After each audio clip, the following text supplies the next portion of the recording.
El Renacimiento es el fenómeno cultural que en los inicios de la Edad Moderna retoma los principios de la antigüedad clásica, actualizándolos a través del humanismo, sin renunciar a la tradición cristiana, pero sustituyendo la omnipresencia de lo religioso del mundo medieval por una nueva concepción del hombre y del mundo independientemente de su trascendencia religiosa. El término Renacimiento significa vuelta a la vida o volver a nacer, en contraposición a la considerada oscura Edad Media. La Iglesia del Jesús de Roma es la Iglesia madre de la Compañía de Jesús. Cuando en 1536 el fundador de la orden, San Ignacio de Loyola, llegó a Roma para ponerse al servicio del Papa, el pontífice le concedió la iglesia de Santa María de la Estrada, a la que se añadió algo más tarde la de Sant'Andrea delle Frate. El crecimiento vertiginoso de la compañía, especialmente tras la aprobación pontificia de Pablo III en 1544, movió a San Ignacio a plantearse la posibilidad de edificar una iglesia de grandes dimensiones específica para la orden jesuítica. De esta forma, San Ignacio, con la autorización del Papa Julio III, encargó en 1551 al arquitecto Giovanni Lippi, más conocido por su seudónimo de Nanni di Baccio Biggio, el proyecto para una iglesia propia de los jesuitas. Nada se concretó de este proyecto de Di Baccio, quizá porque al potentado cardenal Bartolomé de la Cueva, entusiasta protector de la Compañía de Jesús, le pareció una idea modesta que no estaba en consonancia con la magnificencia con la que se pretendía dotar a la casa madre de los jesuitas.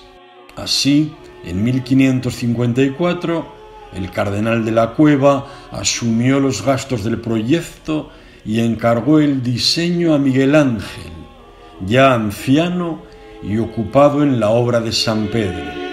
Del gozo con el que San Ignacio y los jesuitas recibieron la generosa iniciativa del cardenal de la Cueva y la aceptación de Miguel Ángel,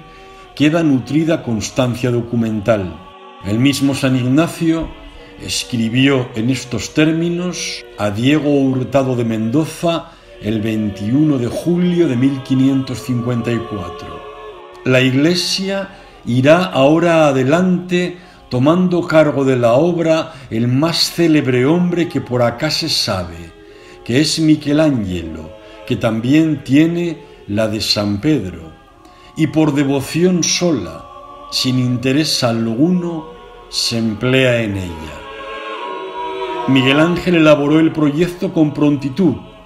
pues el 6 de octubre de 1554, San Ignacio, junto con el cardenal de la Cueva y otros personajes, asistió a la colocación de la primera piedra.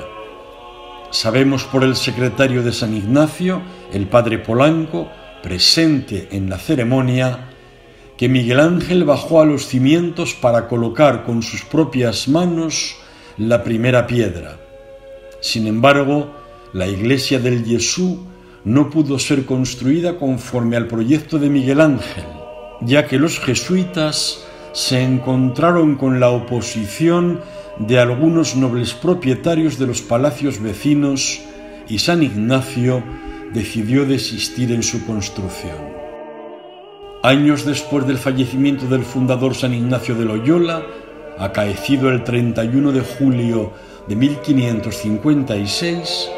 siendo San Francisco de Borja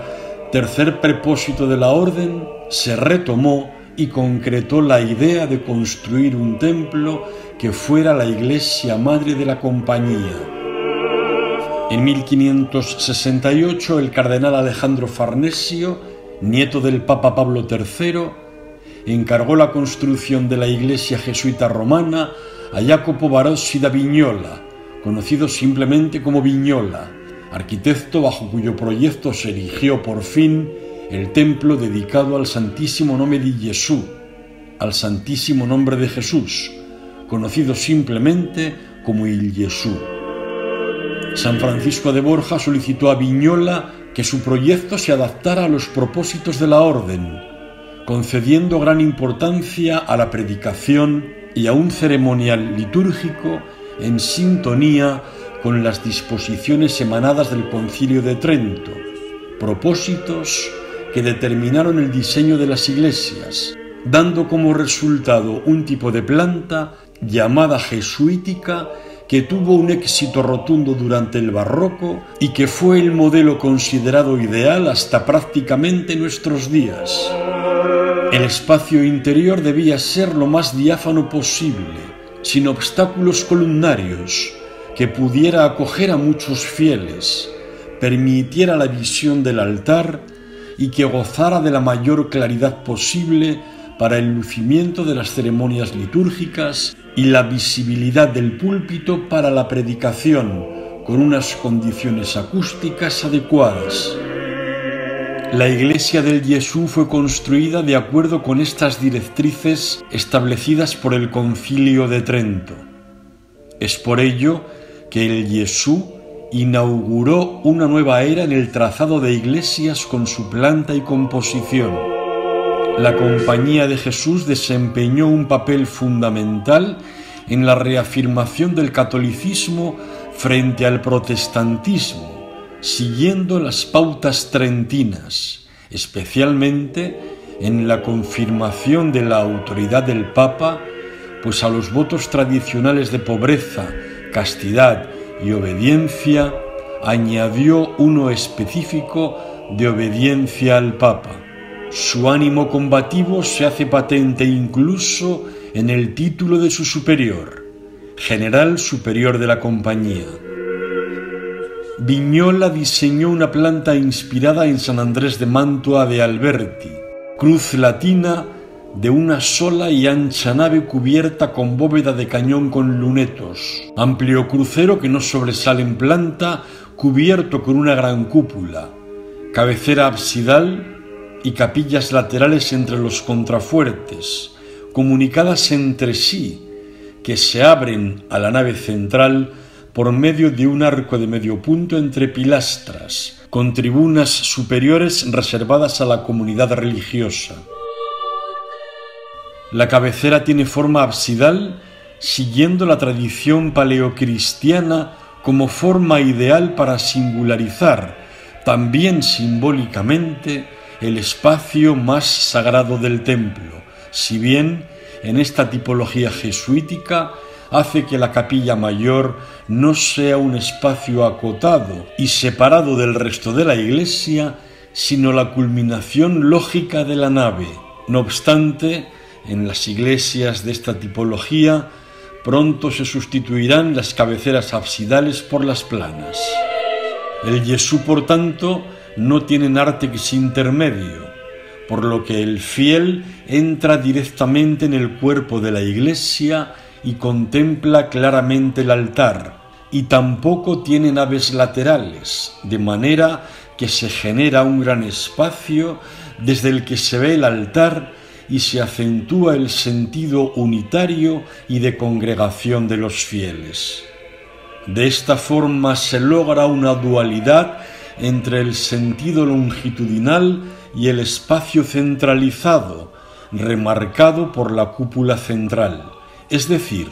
se combina la planta longitudinal de tradición paleocristiana y medieval y la planta central, tan querida por los arquitectos del Renacimiento, consiguiendo un espacio único apropiado tanto para las predicaciones como para acoger las grandes ceremonias litúrgicas, con una buena acústica y una iluminación suficiente proporcionada por la abundancia de ventanas en la parte alta, en los lunetos de la bóveda de la nave, en los muros del transepto y en el tambor, cúpula y linterna del crucero. En cambio, en las pequeñas capillas laterales, especialmente concebidas para la meditación y la oración individual, la iluminación es menos intensa, procurando cierto ambiente de penumbra. La fachada no se construyó siguiendo el proyecto de Vignola. El cardenal Alejandro Farnesio, no contento con la fachada que había planteado Vignola, encargó en 1575 el proyecto de una nueva fachada a Giacomo della Porta, que fue concluida en 1584. La fachada de Giacomo della Porta, diseñada teniendo como base la proyectada por Vignola, fue el modelo de innumerables iglesias jesuitas en todo el mundo. Sigue el esquema de Santa María Novella de Florencia de Alberti, al plantear un rectángulo inferior apoyado en su base mayor, sobre el que se alza otro retranqueado, coronado con frontón triangular y aletones laterales. La simetría, el equilibrio y la armonía caracterizan la fachada. El cuerpo inferior abarca la anchura de la nave central y las capillas laterales, con pilastras dobles de orden corintio que la dividen en 5 calles. En la central se encuentra la puerta con frontón curvo y en las 2 laterales pequeñas puertas con frontón triangular y hornacinas con santos con frontón curvo. Corona este cuerpo un gran frontón curvo que engloba a otro triangular, aspecto que rompe con el clasicismo, aunque emplea elementos clásicos a su manera. El cuerpo superior, más estrecho, se corresponde con la anchura de la nave central y está formado por 3 calles separadas por dobles pilastras de orden corintio, con una puerta central de medio punto abalconada y sendas hornacinas laterales, todas rematadas con un frontón triangular. Se corona este cuerpo con un gran frontón triangular cuyo vértice hace de eje de simetría de la fachada, que se continúa con el vértice del frontón del segundo y primer nivel. A ambos lados, el arquitecto añade unos saletones en forma de voluta, cuya función es ampliar este cuerpo para que armonice con el primero, recordando a la fachada de Santa María Novella de Florencia.